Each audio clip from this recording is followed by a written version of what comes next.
Hello everyone, civil सेवा में आप सबका स्वागत है। और सबसे पहले तो ये चीज़ कि कोई भी निराश नहीं होगा, क्योंकि ये एग्जैक्ट चीज़ें कहीं भी नहीं होती हैं। तो एक ये टोटल जो हमारे पास डेटा आया है, लगभग 1 लाख प्लस डेटा था रैंक मित्रा का। उसके अकॉर्डिंग मैंने इस चीज़ को कटअप को एक डिसीजन लिया। लास्ट तक वीडियो को देखिएगा, 2x में देख लीजिएगा, क्योंकि तभी आपको चीज़ें समझ में आएंगी। ठीक है, तो इसलिए वो बहुत इंपॉर्टेंट है। मैंने बोला था 10 बजे वीडियो आ जाएगा, तो 10 बजे आपको वीडियो ही मिल रहा है। ठीक है, देखिए, कोई भी लक्ष्य मनुष्य के साहस से बड़ा नहीं होता है, और हारा वही जो लड़ा नहीं। मेरा यही मानना है कि आप तब तक नहीं हारे हैं जब तक आप लड़े नहीं, और जो लड़ा ही नहीं वो तो मतलब उसको तो आप काउंट ही नहीं करिए। ठीक है, आप लड़े हैं तो वैसे ही जीत चुके हैं। ठीक है, पहली लड़ाई आप जीत चुके हैं, पहली सीढ़ी आप चढ़ चुके हैं कि लड़ना आप जान गए हैं। ठीक है, जब लड़ना आ गया है ना, तो आप हारना जीतना मत सोचिए। जब अगर हारेंगे तभी आप जीतेंगे। ठीक है, तो उसके लिए मत सोचिएगा। प्लस मैं एग्जैक्ट बताऊंगा, मेरी बातों को ध्यान से सुनिएगा। ठीक है, नंबर्स पे ज्यादा मेरी बातों को ध्यान से सुनिएगा, क्योंकि मैं इन चीजों को हमेशा वीडियो में बोलता हूँ, उसका मैं प्रूफ भी दूंगा आपको। देखिए, ये CHSL का लास्ट ईयर कट ऑफ था टीयर 1 का। और मैंने पिछले वीडियो में, आपने जो भी जुड़े हैं मुझसे उन्होंने देखा होगा, मैंने CGL और DFCL का बताया था।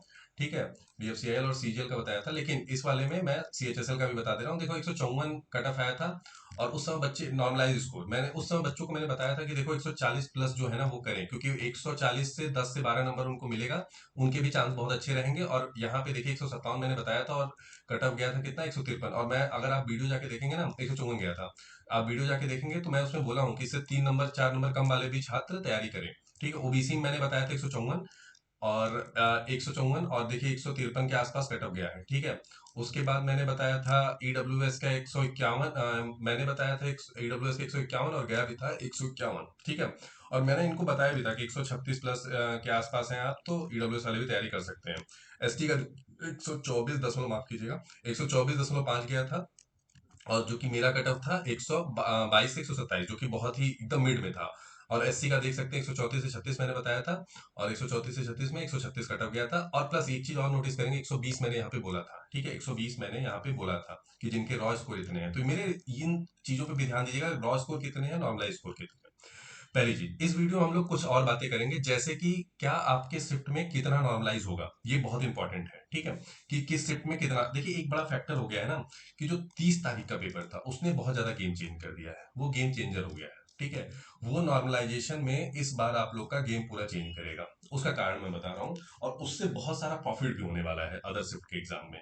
ठीक है, तो वो चीजें आपको मैं बताऊंगा क्यों होगा, कैसे होगा। ठीक है, प्लस ये चीजें आप दिमाग में रख लीजिए कि ये कट ऑफ जो है, इससे कम से कम 2 से 5 नंबर भी कम रहेंगे तो आप फिजिकल के लिए लग जाइएगा। ठीक है, क्योंकि कहानी बहुत अलग है फिजिकल की। वैकेंसी की मैंने पिछले वीडियो में, आपने जो लोग नहीं देखे हैं, वो मैंने बता दिया था कि 26K प्लस है। और मैंने वैकेंसी का डिटेल जो है वो अपने टेलीग्राम चैनल पे भी डाल दिया है। ठीक है, और इस PDF को भी आप टेलीग्राम चैनल से डाउनलोड कर सकते हैं। टेलीग्राम चैनल का लिंक मैं डिस्क्रिप्शन में दे दूंगा। ठीक है, डाउनलोड आप वहां से कर लीजिएगा। ठीक है, टेलीग्राम चैनल का लिंक, और वहां पे चीजें अपडेट आती रहती हैं। और एकदम जो टोटल वैकेंसी है ना, किस स्टेट से कितनी है, वो सब चीजें मैंने उस पर डाल दिया, आप जाके देख सकते हैं। ठीक है, और अब इस पे बात कर लेते हैं कि क्या हो सकता है नॉर्मलाइजेशन। अब देखिए, कुछ फैक्टर हैं जो कि बहुत इंपॉर्टेंट है। नॉर्मलाइजेशन पहला है, दूसरा है कि निगेटिव मार्किंग, तीसरा है कि पेपर का लेवल। ठीक है, इन 3 फैक्टरों पे कट ऑफ डिसाइड होता है। ठीक है, अब चलिए देखते हैं। अब देखिए, 20 तारीख का जो शिफ्ट था, वो फर्स्ट शिफ्ट, उसका 89 एवरेज बन रहा है। मतलब आप समझ सकते हैं कि पेपर का लेवल क्या रहा होगा। ऑब्वियसली कि टफ रहा होगा। लेकिन 27 तारीख का भी जो था फर्स्ट शिफ्ट, उसका भी लगभग लगभग 90 के आसपास है। तो ये जो शिफ्ट है, मैं कह सकता हूँ यहाँ तक 92 तक ही आएगा 89 से। मतलब करीब करीब 2 से ढाई मार्क का ये है। ये शिफ्ट में कोई भी आगे पीछे हो सकता है। ठीक है, ये जो शिफ्ट है, इनके मार्क्स में ज्यादा अंतर आप मत सोचिएगा कि इनके नॉर्मलाइजेशन में, मतलब कि इनके जितने होंगे ना, लगभग लगभग सबके आसपास ही होंगे। 0.1 से आधे नंबर का फर्क रहेगा। ठीक है, नॉर्मलाइजेशन में। अब आते हैं बात, ये देखिए, ये PDF मिल जाएगा आप शिफ्ट वाइज। देखिए, मैं निकालने का तरीका आपको बता दूंगा कि कितने मार्क्स आपको ऐड करने हैं। ठीक है, ये सारे शिफ्ट हैं, आप अपने हिसाब से शिफ्ट को काउंट कर लीजिएगा, किस शिफ्ट में आपका एग्जाम था और उसमें कितने नंबर जोड़ने हैं, मैं ये भी बता दूंगा। ठीक है, अब देखिए, ये देखिए बाकी शिफ्टों का था। अब मैं लास्ट में चलाता हूँ। लास्ट में देखिएगा, जो ये मैं 30 तारीख का शिफ्ट अभी हटा रहा हूँ, 102 से लेकर के 100 वाला एवरेज। तो 102 वाला तो मुझे लगता है ये इजी साइड ही आएगा, क्योंकि डेटा भी 2500 है। 22 तारीख का ये सबसे इजी शिफ्ट आएगा अगर मैं अभी 30 को हटा दूं, 22 तारीख का फर्स्ट शिफ्ट। लेकिन बाकी ये जो है ना, इन शिफ्टों में अभी कहा नहीं जा सकता क्योंकि माइनर अंतर है शिफ्ट में जो एवरेज मार्क्स हैं, ठीक है। तो ये शिफ्ट जो लास्ट की टॉप लास्ट नीचे से टॉप 5 शिफ्ट ये हैं, और ऊपर से टॉप 5 शिफ्ट आपको मैंने दे दी, मतलब टॉप 5 के टॉप 8 शिफ्ट मैंने दे दी, इनके ही रहने वाले हैं। अब चलिए बात कर लेते हैं कि नॉर्मलाइजेशन कैसे होगा। अब देखिए एक बहुत बड़ा फैक्टर है यहाँ पे नॉर्मलाइजेशन का। नॉर्मलाइजेशन का सबसे बड़ा फैक्टर है कि ये जो 115 मार्क्स एवरेज दिख रहा है, ये आपका बहुत ही ज्यादा डिस्टेंस क्रिएट कर दे रहा है 89 से। आप समझ रहे होंगे इस चीज को, 89 मतलब जो बंदा एक शिफ्ट में 89 पाया है और इधर 115 गया है, उसका कारण सबसे ज्यादा जानते हैं? ऐसा नहीं है कि वो पेपर इजी था, वो पेपर इजी नहीं था, उसमें बच्चे बहुत कम बैठे थे, स्टूडेंट बहुत कम थे। जब स्टूडेंट कम होते हैं तो एवरेज मार्क्स ज्यादा होता है, ठीक है। देखिए समझिए, स्टूडेंट कम, एवरेज मार्क्स ज्यादा, और एवरेज मार्क्स ज्यादा तो नॉर्मलाइजेशन में घाटा, ठीक है। सबसे बड़ा नुकसान उन बच्चों को हुआ है और उसमें उनकी कोई गलती नहीं है, ठीक है। अब देखिए यहाँ पे क्या हुआ, 11 से मतलब 26 नंबर का अंतर हुआ, 26 मार्क्स का अंतर हुआ। अब देखिए क्या यहाँ पे फैक्टर रहेगा। अब जो 89 वाला बच्चा होगा, उसको करीब करीब 89 वाले बच्चे को करीब करीब 16 नंबर का प्रॉफिट होगा, एटलीस्ट 105 पे वो जाएगा। अब समझ लीजिए कि मैंने मिड स्कोर को 105 कर लिया, मान लीजिए यहाँ पे इस एवरेज के हिसाब से। अब जिस शिफ्ट में आपके जितने हैं उस हिसाब से ऐड करते जाइएगा। अब मैं उसका एक एवरेज बता दे रहा हूँ किस शिफ्ट में कितने बढ़ेंगे। अब जैसे ये 89 वाला है, इस शिफ्ट में मान लीजिए, आप मान नहीं लीजिए 15 प्लस होगा, ठीक है। इस शिफ्ट में भी 15 प्लस होगा, ये यहाँ तक 15 ही प्लस होगा, ठीक है। आप जितने भी शिफ्ट हैं आप इसको काउंट कर लीजिएगा। नीचे के शिफ्ट में इन शिफ्ट से देखेंगे तो यहाँ पे 13 से 14 प्लस होगा। जिसके जितने स्कोर हैं इसमें प्लस करते जाइए, 105 तक आपको पहुंचाना है, ठीक है। अगर मान लीजिए कि आपका इस शिफ्ट में हुआ है और मान लीजिए आपका स्कोर है 115, तो यहाँ पे आप समझ लीजिए कि आपको 115 में 13 ऐड करना है, क्योंकि यहाँ पे 92 था, 13 ऐड करेंगे तो 105 पे पहुंचेंगे, ठीक है। तो 13 ऐड करेंगे तो आपका हो जाएगा 128। ऐसे समझिएगा इस चीज को, ठीक है। मेरे हिसाब से आपको चीजें समझ में आ रही होंगी कि कैसे ऐड करना है, ठीक है। तो ये चीजें आपको क्लियर हो गई, नहीं हुई तो आप डाउट में मुझसे टेलीग्राम चैनल पे भी पूछ सकते हैं कि नॉर्मलाइजेशन का ऐड मार्क्स कैसे करना है, ठीक है। ये मार्क्स आपको कैसे ऐड होंगे।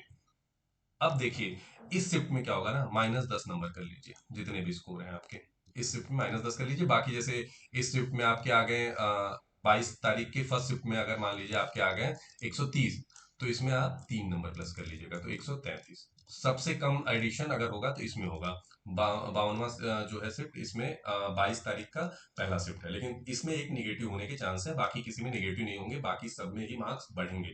जैसे मान लीजिए 5 तारीख की, 5 मार्च की पहली शिफ्ट में क्या होगा, 5 मार्च की पहली शिफ्ट में आप देख रहे होंगे कि 100 नंबर का एवरेज मान लीजिए बन रहा है, तो इनको 5 नंबर मिलेगा, मान लीजिए 135 है इनका, तो ये 5 होके 140 हो जाएगा। तो ये मत सोचिए कि कितने स्कोर पे क्या हो रहा है। अब एक बात और मैं कर ले रहा हूँ कि 140 के ऊपर कितने बच्चे हैं, 140 के ऊपर करीब करीब इस डेटा में 4000 बच्चे हैं, ठीक है। और 130 के ऊपर करीब करीब इस डेटा में 15,000 प्लस बच्चे हैं, ठीक है। 15 से 18,000 के आसपास बच्चे हैं, विच इज वेरी हाई, ठीक है, वेरी हाई। मतलब अराउंड टोटल 20 मतलब ये 140 के बीच में, तो टोटल मतलब अगर देख लें 130 के प्लस, तो 20,000 के अराउंड जा रहे हैं बच्चे। अब देखिए कट ऑफ डिसाइडिंग फैक्टर कैसे होगा, वो चीजें हम लोग बाद में देखेंगे। आइए चलिए बात कर लेते हैं क्या क्या फैक्टर पे कट ऑफ काम करेगा। देखिए निगेटिव मार्किंग, निगेटिव मार्किंग इस बार 1/8 थी, जो कि बहुत ज्यादा होता है, पहले 1/4 हुआ करती थी, तो ये एक बड़ा फैक्टर है। वैकेंसी, वैकेंसी इस बार हाफ हो गई है पिछले के अपेक्षा, पिछले बार 50 प्लस थी, 50 के मतलब 50,000 से ज्यादा थी, इस बार 26,000 है। वैकेंसी के डिटेल मैंने डाल दी है टेलीग्राम पे, वहां से आप जाके देख सकते हो। पेपर का लेवल, पेपर का लेवल लास्ट ईयर ही जैसा था, पेपर का लेवल जैसा पिछले साल था वैसा ही था, और लगभग लगभग रिव्यू भी मुझे वही मिले थे बच्चों से कि भाई पेपर का लेवल इजी टू मॉडरेट ही आ रहा है और लास्ट ईयर जैसा ही आ रहा है, कुछ अलग नहीं है। कह सकते हैं कुछ सिर्फ ऐसा था कि उनसे इजी भी थी, कुछ सिर्फ टफ भी थी, लेकिन ऐसा ओवरऑल जब एक एनालिसिस आप लेते हैं तो उसमें बराबर ही माना जाएगा, जो कि ये बताता है कि भाई वैकेंसी जब कम है पिछले साल से, तो लास्ट ईयर जैसा ही पेपर है, तो थोड़े से मार्क्स इंक्रीज हो सकते हैं लास्ट ईयर से कंपेयर में। अब चलिए बात कर लेते हैं स्टेट वाइज कट ऑफ की, जो कि बहुत इंपॉर्टेंट है, और मुझे लगता है कि मैं कुछ स्टेट की बात करूंगा, उससे पहले थोड़ा सा बात कर लेते हैं कि एनसीबी में कितना कट ऑफ होगा। एनसीबी का बहुत ज्यादा बच्चों का डिमांड था, तो एनसीबी में जो कट ऑफ है ना, लास्ट ईयर का आप देख रहे होंगे यूआर का नॉर्मलाइज स्कोर 140 के आसपास गया है। इस बार ऐसा नहीं रहेगा, इस बार ऐसा नहीं रहेगा, इस बार एनसीबी का स्कोर करीब करीब 145 यूआर का, यूआर का 145 ध्यान दे दीजिएगा, ठीक है, 145। ओबीसी का भी सेम करीब करीब 143, ईडब्ल्यूएस का 142, ठीक है, एससी का 132, 5 नंबर प्लस जाने वाला है, एसटी का 127, एसटी का ये हो गया, एससी का ये हो गया, ईडब्ल्यूएस का, ठीक है। ये नोट कर लीजिएगा, आप स्क्रीनशॉट ले लीजिएगा, 2x में आप वीडियो को पूरा देख लीजिएगा। अब देखिए एसएसएफ में फीमेल का जो है करीब करीब यूआर का जो कट ऑफ जाएगा 135 प्लस जाएगा, 135 प्लस, ठीक है। और ओबीसी का जो जाएगा, ओबीसी का जाएगा 133, और ईडब्ल्यूएस का जो जाएगा करीब करीब 130 प्लस जाएगा, ठीक है। और एससी का जो जाएगा 118, 3 नंबर इसमें प्लस होगा, जो मेरा डेटा कहता है। एसटी में जाएगा 112। मैं ओरली इसलिए बता रहा हूँ, मैं यहाँ पे आपको प्रिंट करके देता लेकिन चीजें नहीं समझ में आती। एक चीज यहाँ पे -2 से 5 के बीच में है, मतलब इससे 5 नंबर कम भी है नॉर्मलाइजेशन के बाद। ये स्कोर है नॉर्मलाइजेशन के बाद, ध्यान रखिएगा, नॉर्मलाइजेशन के बाद आपका ये स्कोर होना चाहिए। मतलब कि अगर 135 यूआर मैं बोल रहा हूं, तो अगर आप पहले शिफ्ट में, जो ये वाली शिफ्ट है 20, मान लीजिए 20 तारीख की पहली शिफ्ट, अगर इसमें मान लीजिए मैंने 135 का टप बोला, तो अगर आपके 120 प्लस भी आ रहे हैं तो आप एलिजिबल हैं। मतलब समझ रहे हैं, 120 प्लस भी आ रहे हैं तो 135 वाला जो स्कोर मैंने बोला है कि भाई इसमें 135 45 मान लीजिए जाएगा, तो 130 भी है ना इसमें, आप एस एस एनसीबी के लिए तो भी 130 प्लस रॉ स्कोर है, तो आप चांसेस आपके बनते हैं 130 से 40 के बीच में, ठीक है। चलिए आते हैं नेक्स्ट पे। अब देखिए एसएसएफ में मेल का जो कट ऑफ है वो करीब करीब 142 दिखा रहा है, तो मान के चलिए कि ये 145 से 50 के बीच में जाएगा, क्योंकि बच्चे बहुत ज्यादा हैं, 140 से 45। अब देखिए नेक्स्ट आता है ओबीसी, इनका भी 143 मान के चलिए प्लस। ईडब्ल्यूएस का देखिए आप समझ जाइएगा, ओबीसी यूआर, ईडब्ल्यूएस का मैं बता दूं, ईडब्ल्यूएस का आपका 143 के आसपास रहेगा, और एससी का आपको करीब 134, और एसटी का आपको करीब 130 प्लस रहेगा, ठीक है। ये कट ऑफ आप दिमाग में रख लीजिएगा, ये एक बेसिक कट ऑफ रहेगा। अब चलिए स्टेट वाइज कुछ अच्छे जो बड़े बड़े स्टेट हैं। देखिए जो ये डेटा था ना, करीब करीब 40,000, मतलब 40,000 बच्चे यूपी से थे, तो यूपी का कट ऑफ बढ़ने का स्वाभाविक है।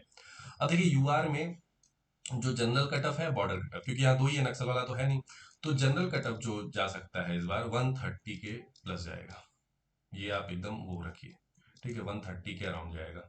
और यूआर का जो बॉर्डर कट ऑफ है वो थोड़ा सा कम रहेगा, करीब करीब 110 के आसपास, ठीक है। सेम ओबीसी में, ठीक है, ये यूआर का था, आप नोट करते रहिएगा। ओबीसी में देखिए दोनों कट ऑफ मैं बता दे रहा हूँ, ऊपर जी रहेगा और नीचे बी बॉर्डर। तो ओबीसी का जो बॉर्डर कट ऑफ होगा 125 के अराउंड रहेगा, और जो क्या माफ कीजिए, बॉर्डर नहीं, जनरल कट ऑफ, और जो बॉर्डर कट ऑफ रहेगा वो करीब करीब 107 के आसपास रहेगा, ठीक है, ध्यान रखिएगा। और ईडब्ल्यूएस का जो रहेगा, ईडब्ल्यूएस का, और देखिए मैं बता रहा हूँ इससे 5 नंबर कम है, नॉर्मलाइजेशन के बाद है ये स्कोर, दिमाग में ये चीजें रख लीजिएगा कि जो भी बच्चा है ये इसको नॉर्मलाइजेशन के बाद ले, ठीक है। 112 रहेगा, अरे 122 रहेगा, प्लस ईडब्ल्यूएस का जनरल कट ऑफ, और बॉर्डर का कट ऑफ रहेगा करीब करीब 103 प्लस, ठीक है। अब एस सी एस टी में भी आप इसी तरह 10 से 15 नंबर इसमें ऐड करके रख लीजिएगा। एस सी का जो नॉर्मल कट ऑफ होगा वो 115 होगा, और जनरल का, और मतलब जनरल कट ऑफ और बॉर्डर कट ऑफ जो होगा वो करीब करीब 95 प्लस होगा, एससी का, माफ कीजिएगा, एससी का। और अब मैं हटा रहा हूँ इसको, आप नोट कर लीजिएगा। एसटी का जो होगा, एसटी का जो आपका बॉर्डर कट ऑफ होगा, जनरल कट ऑफ, वो करीब करीब आपका जाएगा 100 के आसपास, और जो बॉर्डर कट ऑफ होगा अगर रहेगा तो वैकेंसी के हिसाब से वो जाएगा करीब करीब आपका 90 के अराउंड, ठीक है। तो ये दिमाग में रख लीजिएगा। और इससे 5 नंबर कम भी है नॉर्मलाइजेशन के बाद, मतलब कि अगर अगर आपकी पहली शिफ्ट में इस स्कोर पे अगर है आप, तो 84 भी है, तो आप यूपी में एलिजिबल हैं एस सी एस टी से, ठीक है, ऐसे समझिएगा। नॉर्मलाइजेशन के बाद स्कोर ऐड करिएगा, ये कट ऑफ जो है नॉर्मलाइजेशन के बाद की है, ठीक है। अब आते हैं मध्य प्रदेश में। यहाँ पे बच्चे वही उसी तरह मॉडरेट दिए थे, सबसे ज्यादा यूपी के बाद बिहार में थे बच्चे, ठीक है। लगभग लगभग 12 से 13% हिस्सा बिहार का था, और 40% हिस्सा करीब देखा जाए तो, मतलब दोनों का मिला दीजिए 50+% इन्हीं दोनों स्टेट से थे, ठीक है। नेक्स्ट आते हैं अगर देखा जाए मध्य प्रदेश में, तो मध्य प्रदेश में करीब करीब 125 प्लस सेफ है जनरल के लिए, ठीक है। और नक्सल वाले क्षेत्र में करीब करीब 107 के आसपास सेफ है, एकदम सेफ है, ये लोग सेफ स्कोर में है, ठीक है, इसी तरह आप इसमें आपको करना कितना है, जो भी ये कट ऑफ दिख रहा है ऊपर, इसमें से आपको 10 नंबर प्लस करने हैं, और नक्सल वाले में 7 नंबर, 7 से 8 नंबर प्लस करने हैं हर कैटेगरी में। ठीक है, अब आते हैं बिहार में। बिहार का भी वही स्थिति है, 10 नंबर आपको प्लस करने हैं नॉर्मल में, और करीब 7 से 8 नंबर करने हैं नक्सल और बॉर्डर वाले में। ठीक है, और ये तो रही ओवरऑल कट ऑफ की बात। और स्टेट वाइज जितने भी स्टेट हैं आप उसी तरह से इन चीज़ों को ऐड ऑन कर लीजिएगा। और नॉमिनेशन स्कोर जिसका ना निकल पाए, टेलीग्राम पे मुझसे क्वेश्चन पूछ सकता है, मैं आज और कल पूरा अवेलेबल रहूंगा टेलीग्राम पे आपके आंसर देने के लिए। तो आई होप कि किसी को इस चीज़ से ये ना लगे कि भाई कट ऑफ ज़्यादा गया है, बता दिया गया, कम बता दिया गया। एक देखिए, एक एनालिसिस था, मे बी ये गलत भी हो जाए, मे बी ये सही भी हो जाए, लेकिन कोशिश यही रहती है कि आप लोगों के लिए हित हो सके, आप लोग का अच्छा हो सके, और प्लस आपकी तैयारी बेहतरीन हो सके। ठीक है, तो उसके लिए चैनल से जुड़ जाइएगा, चीजें हम जितनी हो सकती है ना बेस्ट देने की कोशिश करते हैं। ठीक है, और मैं ऐसा नहीं है कि आपको आज कम कटअप बता के वो कर दूं कि नहीं भाई आपका तो हो ही जाएगा। देखिए एक एवरेज है, हाँ मैं ये गारंटी दे सकता हूँ, कह सकता हूँ कि -5, इससे 5 नंबर कम है तो वो तैयारी करें। और ये 5 नंबर मैंने जहां 105 बताया ना, ये मतलब 90 वाला भी लड़का तो क्वालिफाई कर रहा है। आप ये देखिए ना, मतलब 85 से 90 मार्क्स के बीच में जो भी बच्चे हैं उस शिफ्ट में, उनका चांस है, जो कि ज्यादा मार्क्स नहीं है। ठीक है, तो आप समझ रहे होंगे इस चीज को। और आई होप टेलीग्राम चैनल से जुड़ जाइए, वहां पे चीजें आपको मिल जाएंगी। धन्यवाद, जय हिंद, जय भारत।